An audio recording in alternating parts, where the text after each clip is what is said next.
We're up to number 5. Benefit of having humility.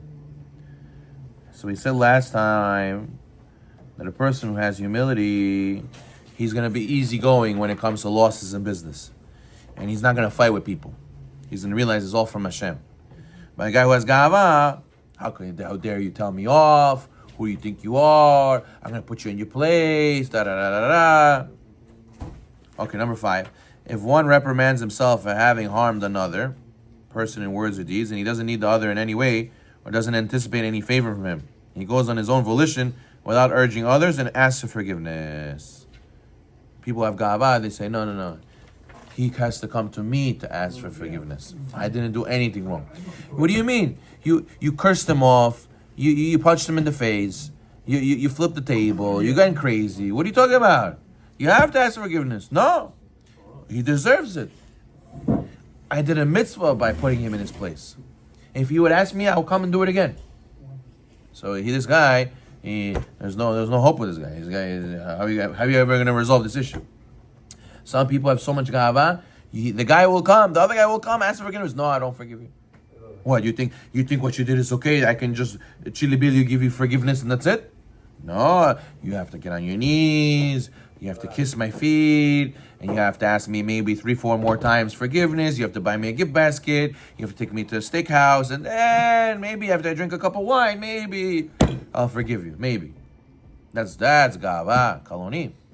Right? A guy who has humility, so who am I? Of course, I should hold something against you. You should get a sin because of me. I'll forgive you right away. I messed up. Also, he focuses on his sin. The guy was gava. He's focused. The other guy's sin. With me, I'm clean. I'm good. The humility guy, he says, no, I messed up. Whatever he said, okay, whatever he did, I forgive. Me, I can't. Hashem, I have to do teshuvah for what I did. I messed up. Therefore, that's another benefit. Number 6, one who conducts himself with soft words. Soft answer turns away wrath. Low voice. Yeah, people who have gava, how do they come in? Alyo. Yazes. Davai, rebete. Let's go. Right? He goes and he talks like this, like a mafia boss. He tells people, I'm here. Let's go. Come on. Yalla. Nu. Right? Even we learned in Parashah last week, it says the animals that are pure and the animals that are not pure. It didn't say the animals that are tameh.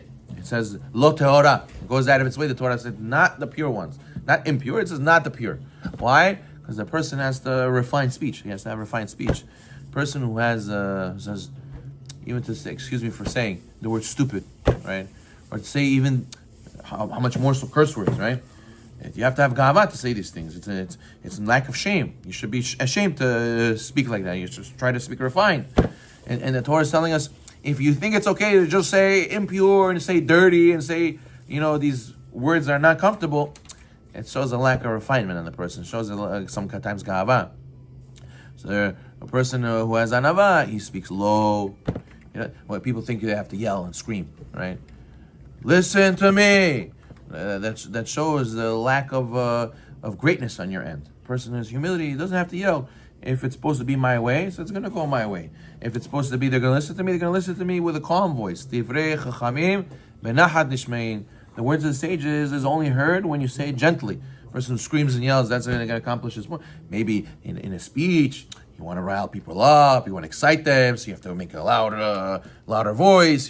People can't hear you, so you speak a louder voice.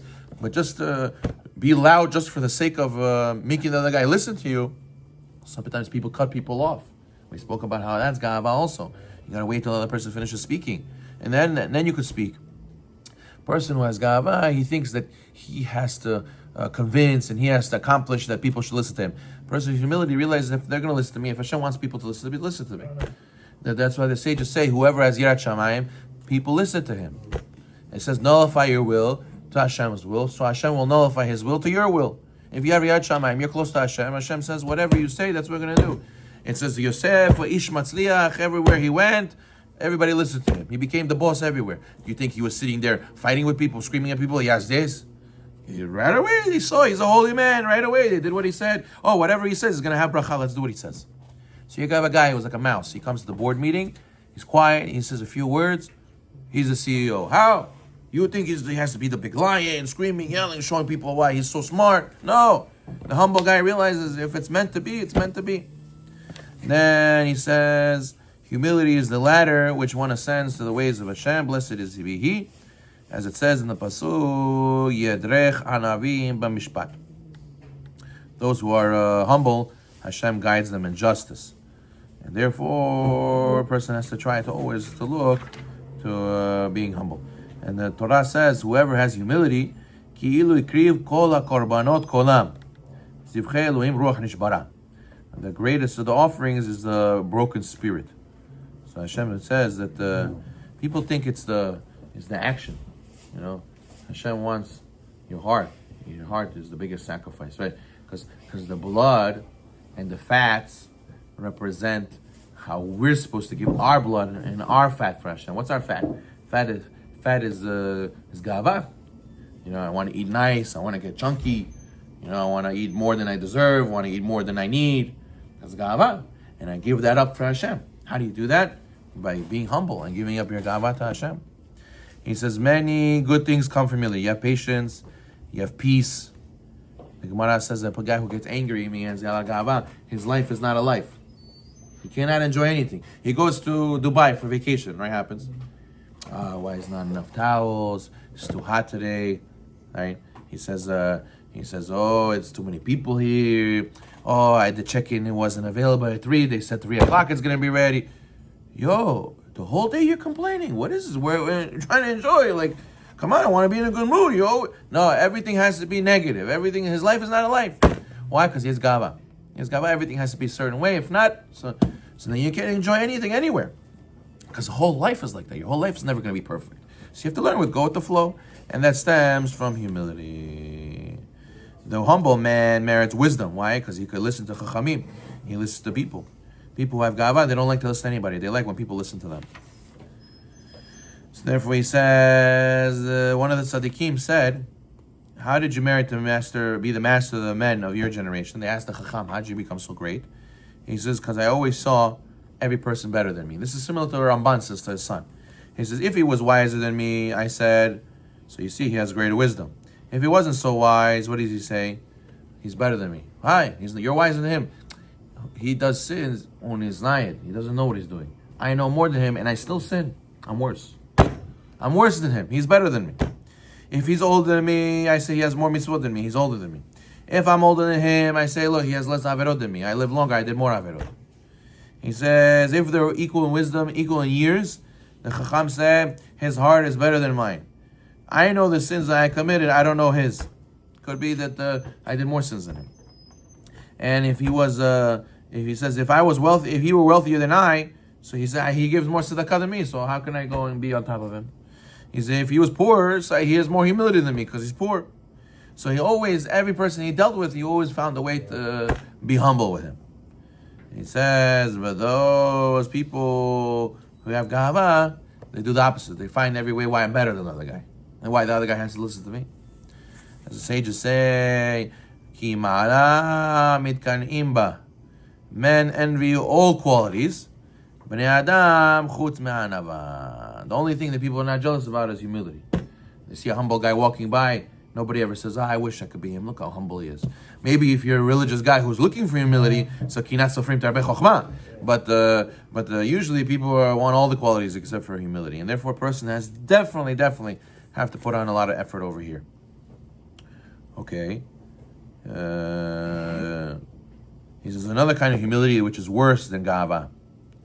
That's the false prophets. That's pretending to be religious.